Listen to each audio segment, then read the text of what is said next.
ప్రవీణ్ కుమార్ మీడియాతో మాట్లాడుతున్నారు. లైవ్ ద్వారా చూద్దాం. నేను రియల్ ఎస్టేట్ ఉన్నా, నేను రెవెన్యూ తీసుకుంటే అది భూమికి సంబంధమైన మినిస్ట్రీ.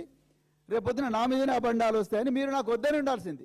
మీరు అందరికన్నా ముందర రెవెన్యూ మినిస్ట్రీ మీరే తీసుకున్నారు, దాంతోపాటు సమాచార పౌర సంబంధాల శాఖ తీసుకున్నారు.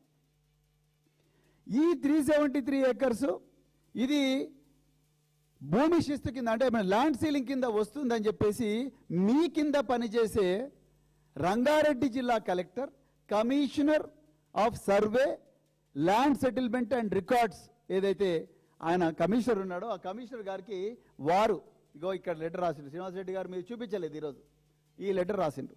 చాలా క్లియర్గా ఈ భూమి ప్రాహిబిటెడ్ కేటగిరీలో ఉంది, అందుకొరకు ఇది మ్యూటేషన్ చేయలేము, అదేవిధంగా నాలా కన్వర్షన్ చేయలేము, ఇది ప్రభుత్వానికి చెందిన భూమి, అందుకొరకే దీన్ని ప్రాహిబిషన్ కేటగిరీలో పెట్టారు. కానీ మీరు ఈరోజు ఒక మాట అన్నారు, అసలు మీరే అంతా చేసినారు. నిజంగా ఈ భూమిని కాపాడిందే BRS party. For your kind information, ఈ భూమిని ప్రాహిబిటెడ్ కేటగిరీలో పెట్టిందే BRS party.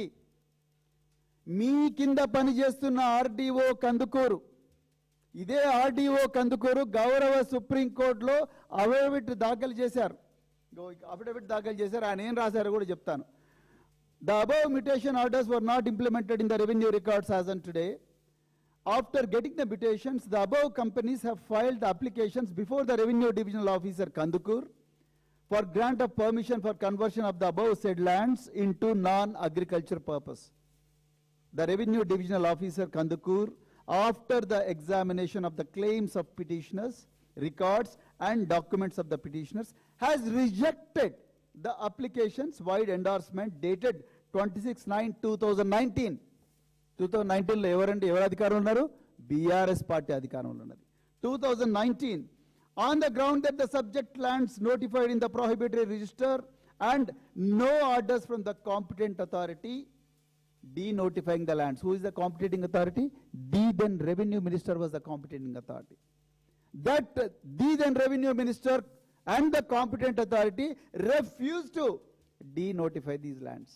That's why RDO అంటే బీఆర్ఎస్ పార్టీ తన దగ్గర ఉన్న అధికారాలన్నీ వాడుకొని ఈ 373 ఎకరాల 22 గుంటలను కాపాడి సుప్రీంకోర్టుకు నివేదిస్తే మీరు రెవెన్యూ మినిస్టర్గా 22 సంవత్సరాల 6 నెలలు ఉండి ఒక్కరోజైనా మీ కింద అపరిమితమైన అధికారులు, what not you have chief commissioner of land administration, you have district collectors, you have commissioner survey and land settlement, and they have magisterial powers, collector and district magistrate, you have RDO, you have MROs, అందరు కూడా executive magistrates, surveyors, వీళ్ళందరినీ నువ్వు తీసుకొని పోయి అదే నాదర్గులకు పోయి ఎవడరా ఇక్కడ బ్లూ షీట్స్ వేసింది, ఎవడి కోహినూర్ కంపెనీ, ఎవడి ఏక్యూ స్కోరు, ఎవడు ఈ ఇంపెక్స్, ఎవడి మెగా అని చెప్పి నువ్వు కదా పోయి ఆ రోజు అధికారులందరినీ తీసుకొని పోయి అవన్నీ కూలగొట్టి బుల్డోజర్లు తీసుకొని పోయి కూలగొట్టి